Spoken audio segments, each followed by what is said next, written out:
بسم الله الرحمن الرحيم. ألف لام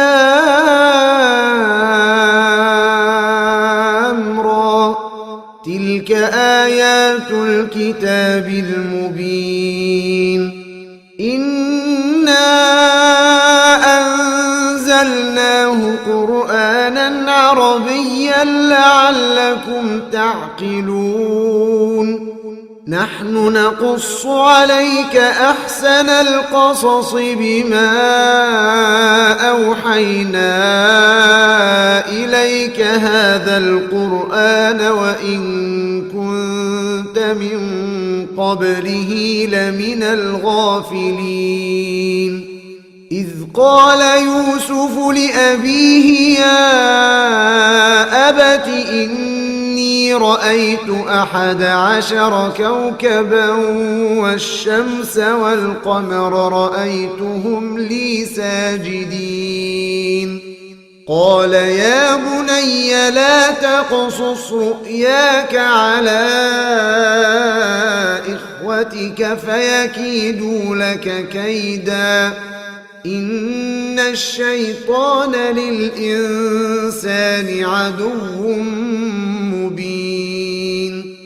وكذلك يجتبيك ربك ويعلمك من تأويل الأحاديث ويتم نعمته عليك وعلى آل يعقوب كما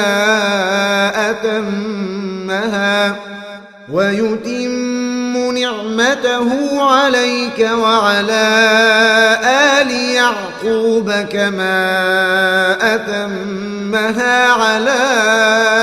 أبويك من قبل إبراهيم وإسحاق إن ربك عليم حكيم. لقد كان في يوسف وإخوته آيات للسائلين إذ قالوا ليوسف وأخوه أحب إلى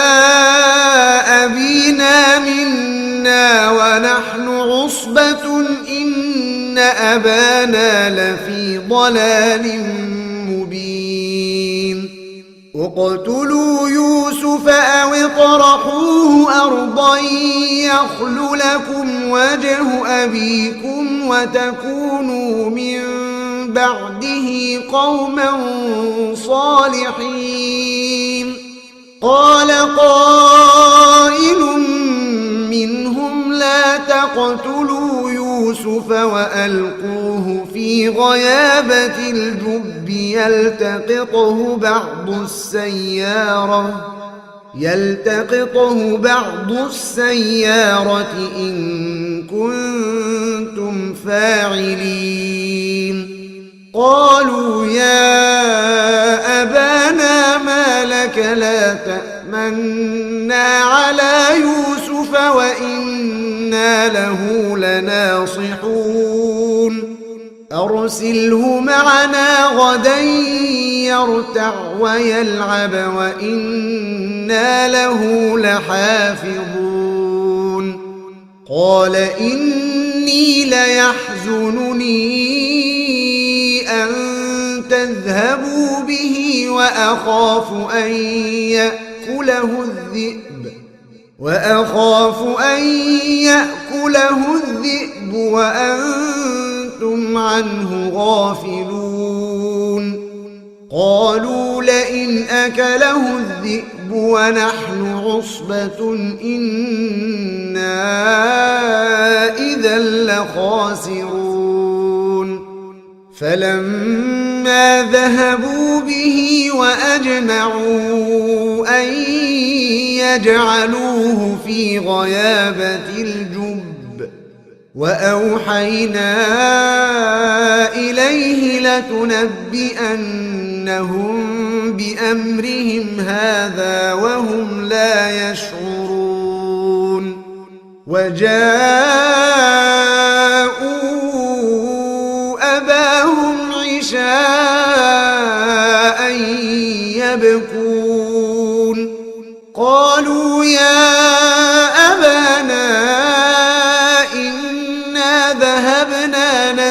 نستبق وتركنا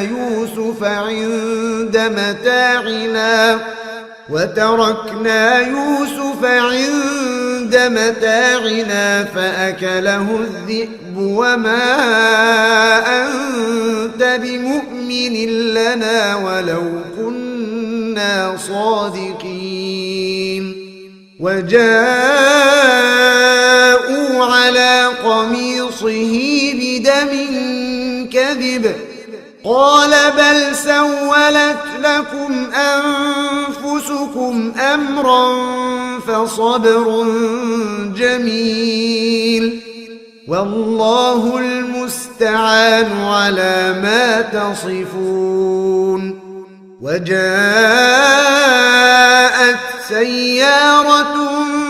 فأرسلوا واردهم فأدلى دلوه قال يا بشرى هذا غلام وأسروه بضاعة والله عليم بما يعملون وشروه بثمن بخس دراهم معدودة وكانوا فيه من الزاهدين وقال الذي اشتراه من مصر لامرأته أكرمي مثواه عسى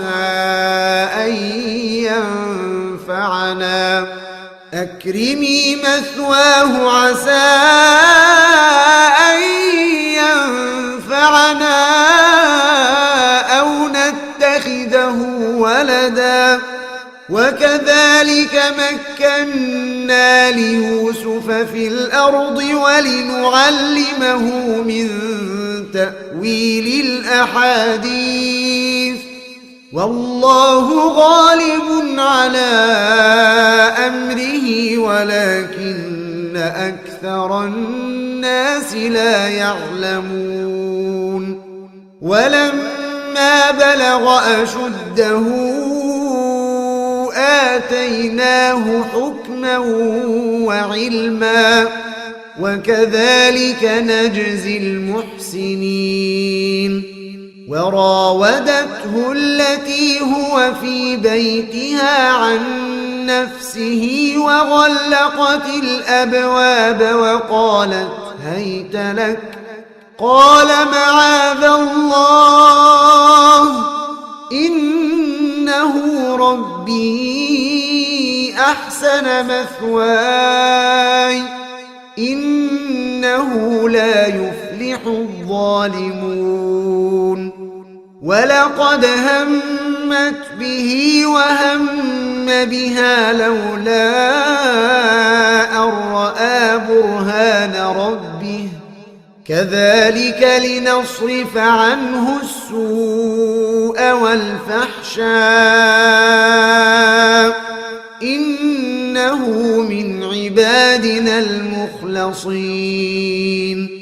واستبق الباب وقدت قميصه من دبر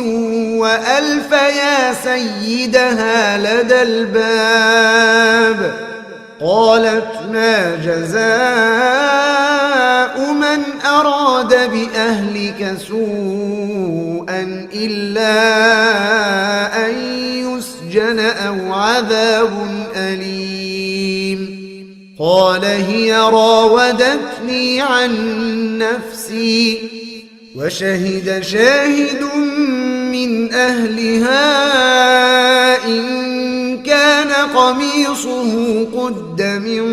قبل فصدقت وهو من الكاذبين وإن كان قميصه قد من دبر فكذبت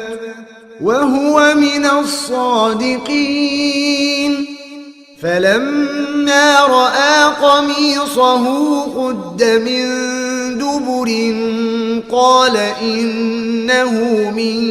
كيدكن إن كيدكن عظيم يوسف أعرض عن هذا واستغفري لذنبك إنك كنت من الخاطئين. وقال نسوة في المدينة امرأة العزيز تراود فتاها عن نفسه قد شغفها حبا إنا لنراها في ضلال مبين. فلما سمعت بمكرهن أرسلت إليهن وأعتدت لهن متكأ وآتت كل واحدة منهن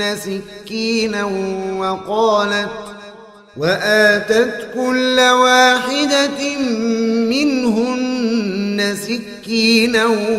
وقالت اخرج عليهن. فلما رأينه أكبرنه وقطعن أيديهن وقلن حاش لله ما هذا بشرا إن هذا إلا ملك كريم. قالت فذلكن الذي لمتنني فيه ولقد راودته عن نفسه فاستعصم ولئن لم يفعل ما آمره ليسجنن وليكون من الصاغرين.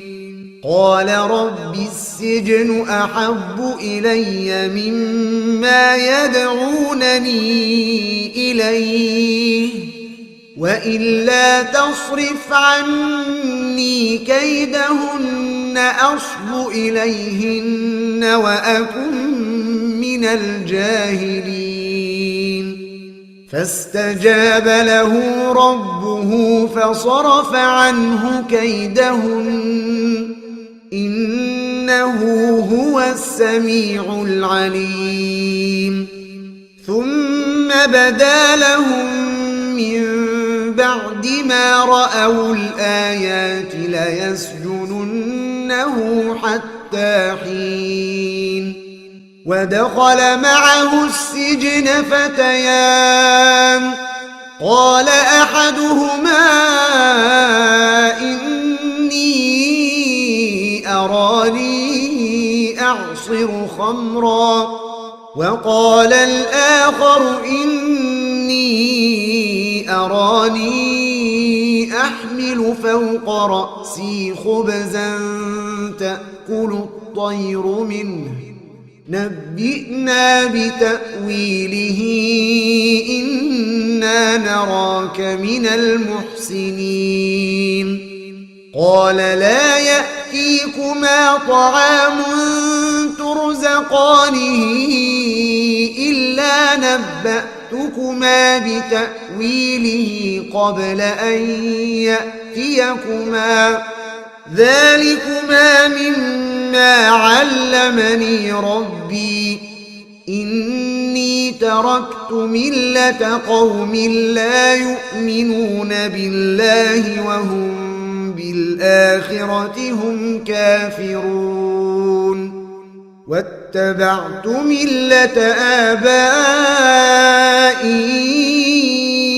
إبراهيم وإسحاق ويعقوب ما كان لنا أن نشرك بالله من شيء ذلك من فضل الله علينا وعلى الناس ولكن أكثر الناس لا يشكرون. يا صاحبي السجن أأرباب متفرقون خير أم الله الواحد القهار. ما تعبدون من دونه إلا أسماء سميتموها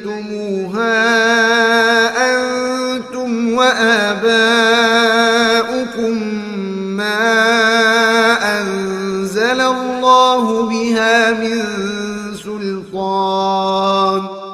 إن الحكم إلا لله أمر ألا تعبدوا إلا إياه ذلك الدين القيم ولكن أكثر الناس لا يعلمون يا صاحبي السجن أما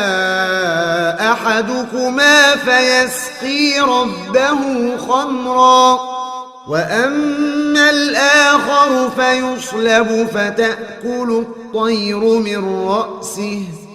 قضي الأمر الذي فيه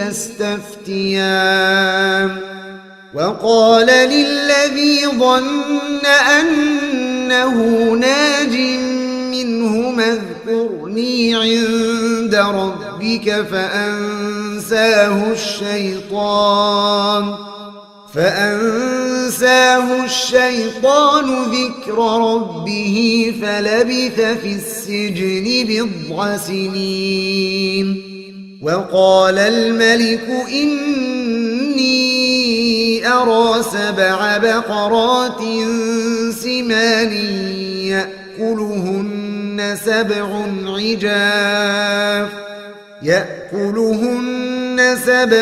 عجاف و7 سنبلات خضر وأخر يابسات يا أيها الملأ أفتوني في رؤياي إن كنتم للرؤيا تعبرون قالوا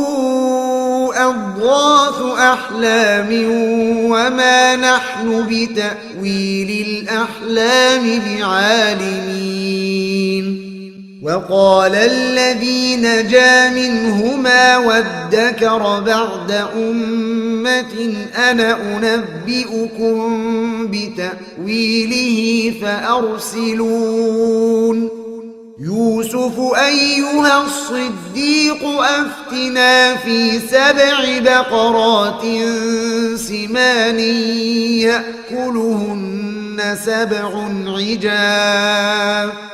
يأكلهن 7 عجاف و7 سنبلات خضر وأخر يابسات لعلي أرجع إلى الناس لعلهم يعلمون قال تزرعون 7 سنين دأبا فما حصدتم فذروه في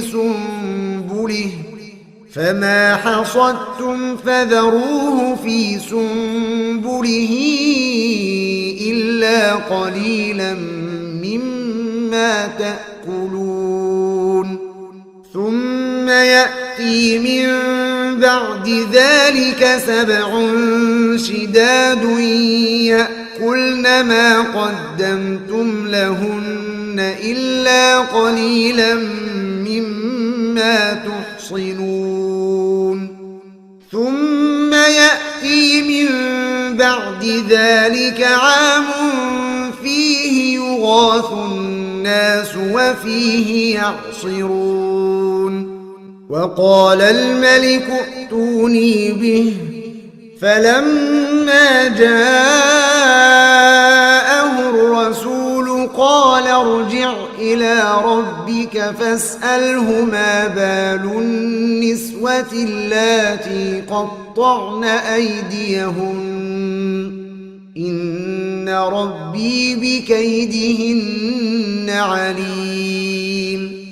قال ما خطبكن إذ راوتن يوسف عن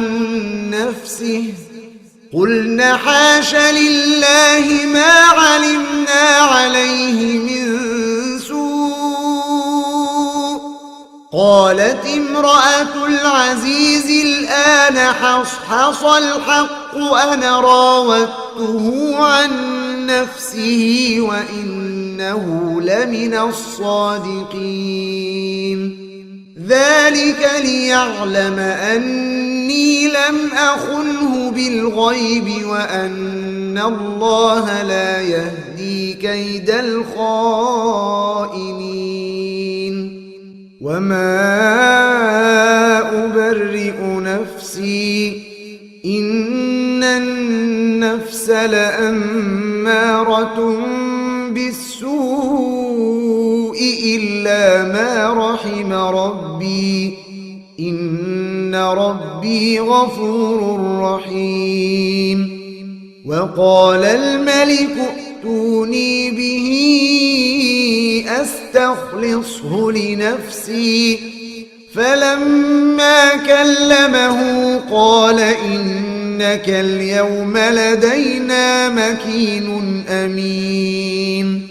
قال اجعلني على خزائن الأرض إني حفيظ عليم. وكذلك مكنا ليوسف في الأرض يتبوأ منها حيث يشاء نصيب برحمتنا من نشاء ولا نضيع أجر المحسنين. ولأجر الآخرة خير للذين آمنوا وكانوا يتقون. وجاء إخوة يوسف فدخلوا عليه فعرفهم وهم له منكرون. ولما جهزهم بجهازهم قال ائتوني بأخ لكم من أبيكم ألا ترون أني أوفي الكيل وأنا خير المنزلين. فإن لم تأتوني به فلا كيل لكم عندي ولا تقربون. قالوا سنراود عنه أباه وإنا لفاعلون. وقال لفتيانه اجعلوا بضاعتهم في رحالهم لعلهم يعرفونها إذا انقلبوا إلى أهلهم لعلهم يرجعون. فلما رجعوا إلى أبيهم قالوا يا أبانا منع منا الكيل فأرسل معنا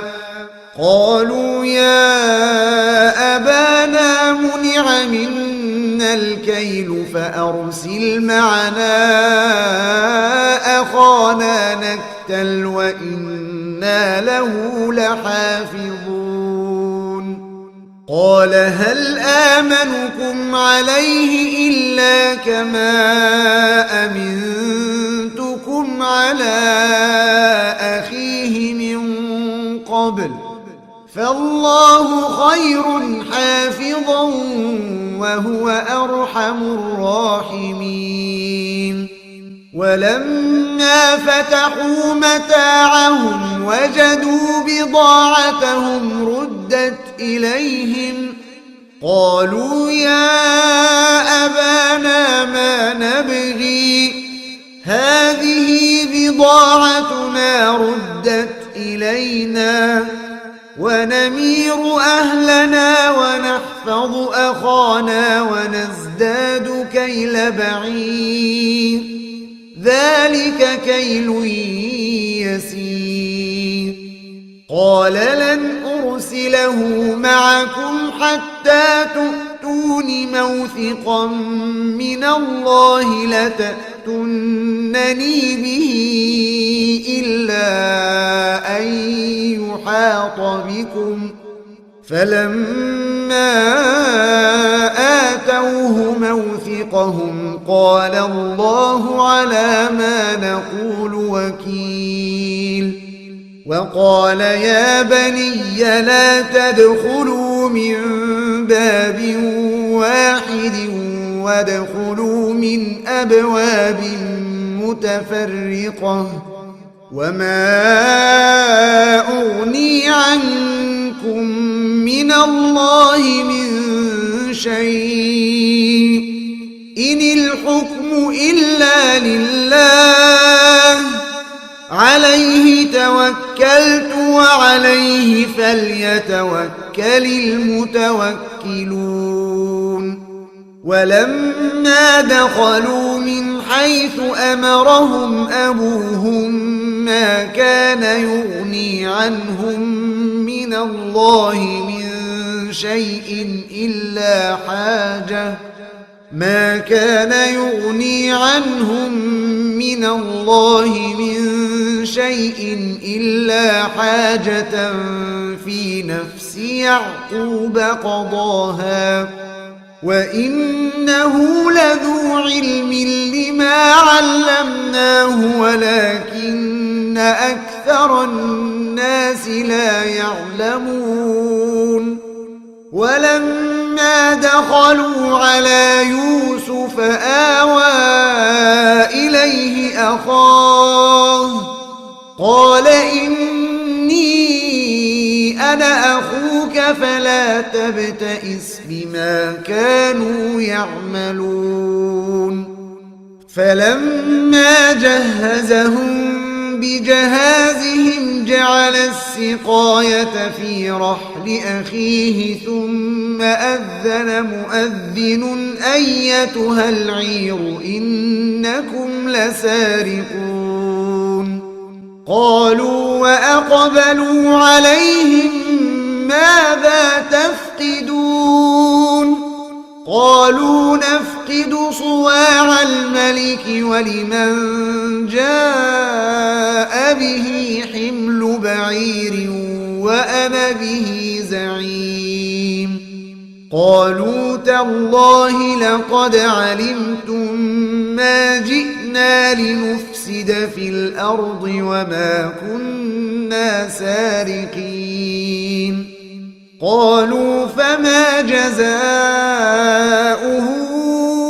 إن كنتم كاذبين قالوا جزاؤه من وجد في رحله فهو جزاؤه كذلك نجزي الظالمين فبدأ بأوعيتهم قبل وعاء أخيه ثم استخرجها من وعاء أخيه كذلك كدنا ليوسف ما كان ليأخذ أخاه في دين الملك إلا أن يشاء الله نرفع درجات من نشاء وفوق كل ذي علم عليم قالوا إن يسرق فقد سرق أخ له من قبل فأسرها يوسف في نفسه ولم يبدها لهم قال أنتم شر مكانا والله أعلم بما تصفون قالوا يا أيها العزيز إن له أبا شيخا كبيرا فخذ أحدنا مكانه إنا نراك من المحسنين قال معاذ الله أن نأخذ إلا من وجدنا متاعنا عنده إنا إذا لظالمون فلما استيئسوا منه خلصوا نجيا قال كبيرهم ألم تعلموا أن أباكم قد أخذ عليكم موثقا من الله ومن قبل ما فرطتم في يوسف فلن أبرح الأرض حتى يأذن لي أبي أو يحكم الله لي وهو خير الحاكمين ارجعوا إلى أبيكم فقولوا يا أبانا إن ابنك سرق وما شهدنا إلا بما علمنا وما كنا للغيب حافظين واسأل القرية التي كنا فيها والعير التي أقبلنا فيها وإنا لصادقون قال بل سولت لكم أنفسكم أمرا فصبر جميل عسى الله أن يأتيني بهم جميعا إنه هو العليم الحكيم وتولى عنهم وقال يا أسفا على يوسف وابيضت عيناه من الحزن فهو كظيم قالوا تالله تفتأ تذكر يوسف حتى تكون حرضا أو تكون من الهالكين قال إنما أشكو بثي وحزني إلى الله وأعلم من الله ما لا تعلمون يا بني يذهبوا فتحسسوا من يوسف وأخيه ولا تيأسوا من روح الله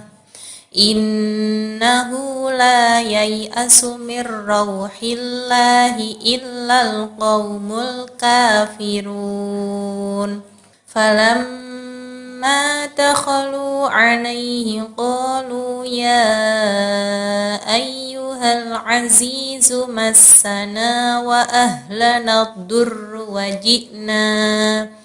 وجئنا ببضاعة مزجاة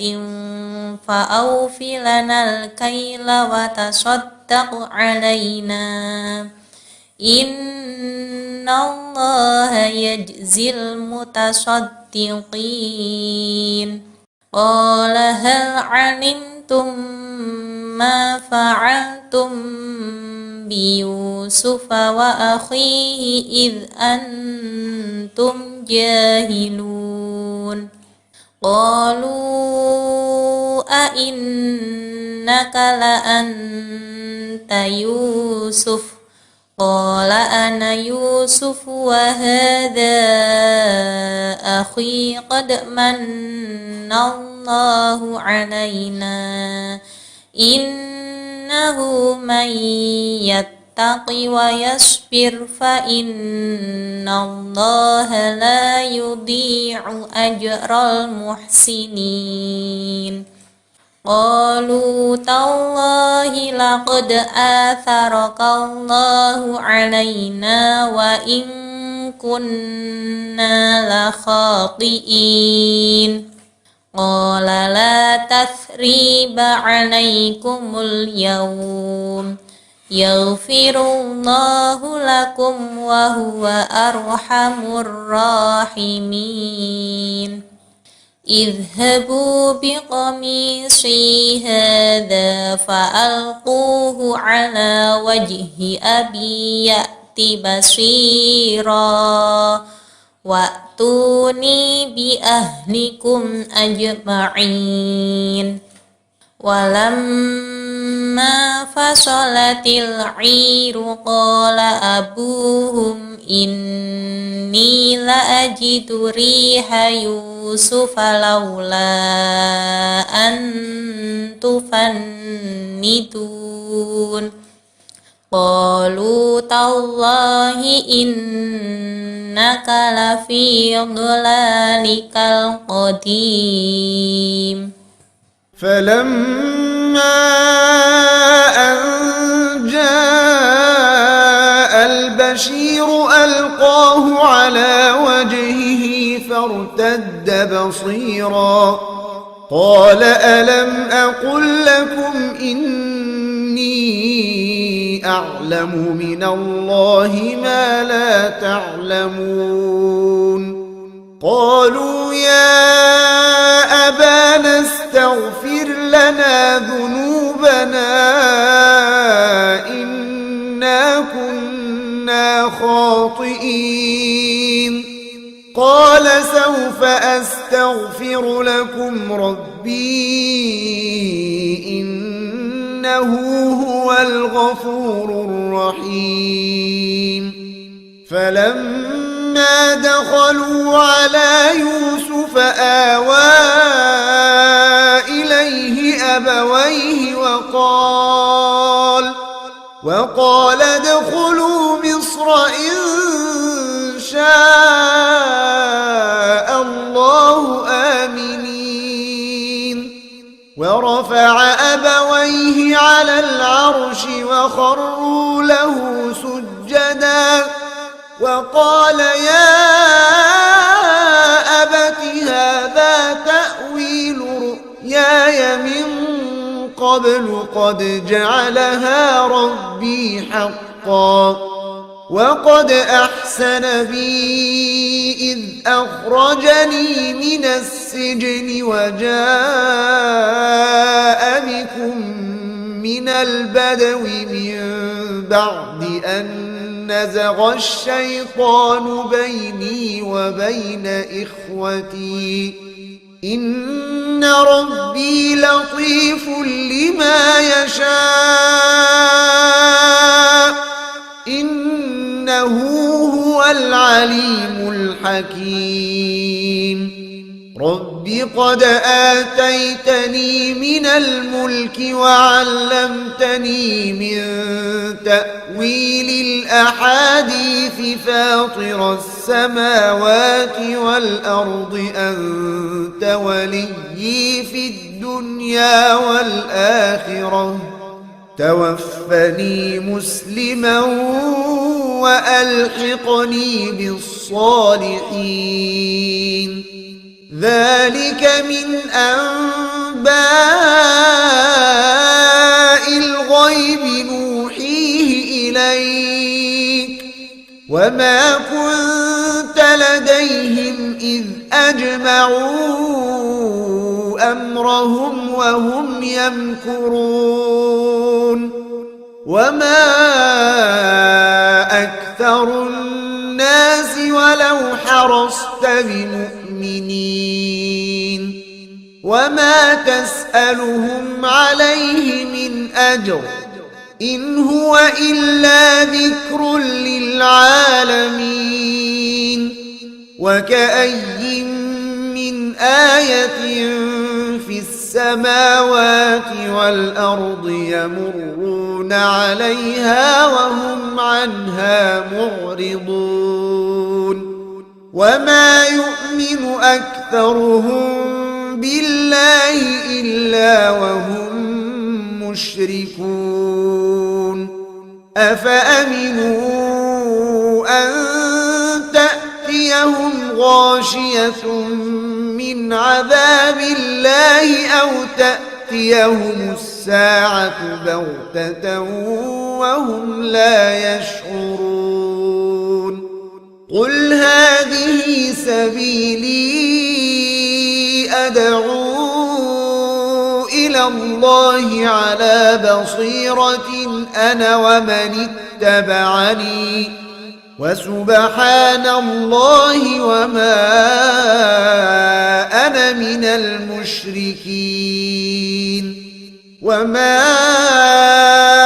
أرسلنا من قبلك إلا رجالا نوحي إليهم من أهل القرى أفلم يسيروا في الأرض فينظروا كيف كان عاقبة الذين من قبلهم ولدار الآخرة خير للذين اتقوا أفلا تعقلون حتى إذا استيأس الرسل وظنوا أنهم قد كذبوا جاءهم نصرنا فنجي من نشاء ولا يرد بأسنا عن القوم المجرمين